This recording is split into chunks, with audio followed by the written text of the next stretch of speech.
commentator Michael Geoghegan, who joins us now to talk some more about this. Michael, the sick leave pay as it stands, this new program that's being developed, is particular to the pandemic, right? It means that if you have to take the time off work and you're not getting paid sick leave through work, you can have some money to get you through. If you have to take the time off work because your child is at home and needs to be isolated, same deal, whether that goes under sort of the caregiver or the sick leave. How would it work, and would it work post-pandemic?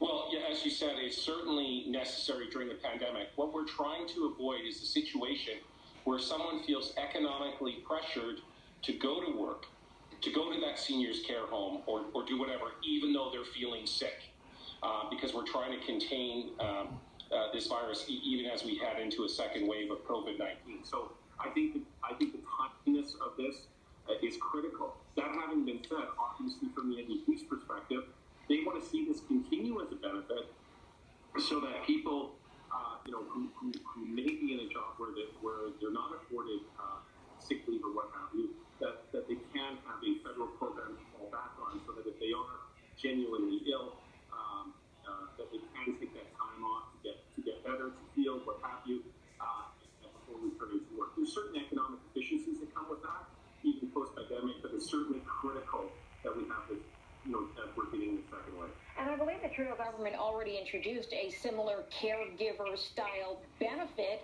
so that people who had parents, for example, who were quite ill and needed to take off a chunk of time could do that. Yes, that's right. And so what's happened is service has come to an end. They've tweaked the EI rules because they've made employment insurance rather difficult to obtain. So there's lots of people who have been laid off or whatever didn't qualify for EI, and that's why year after year EI was racking up substantial operating surpluses.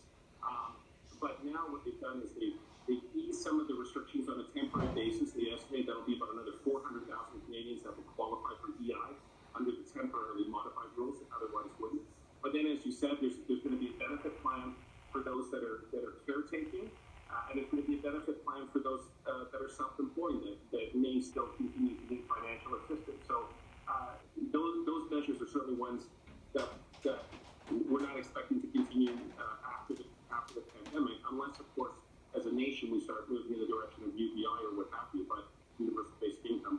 But certainly, I think the sick leave is a good step forward in terms of fighting this second wave. Okay, let's take a look at the politics of it for a moment. Minority government, the Liberals had to make some adjustments for the NDP to get through the vote for the throne speech, but the budget is likely, or some sort of fiscal update is going to be coming down the pipe later. So are the Liberals in a position where they're going to have to, again, give more to the NDP to get through this, or do you think it won't end up there, it'll end up in an election? No, well, first of all, there's going to be a very large, it's going to be a massive deficit attached to, any budget or financial update. So I think that's going to be certainly eye-opening. I imagine there'll be parties like the Conservatives that are going to be quite concerned, as well as some Liberals that are quite concerned about the ballooning deficit.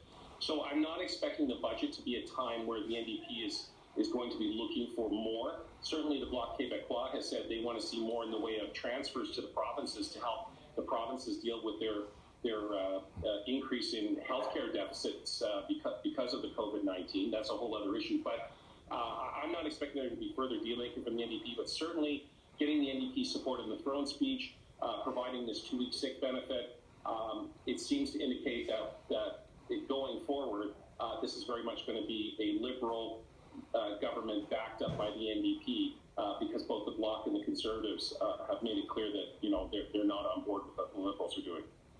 Michael Geoghegan, I've got to leave the conversation there. Thanks for your time today. Thank you. High-risk sex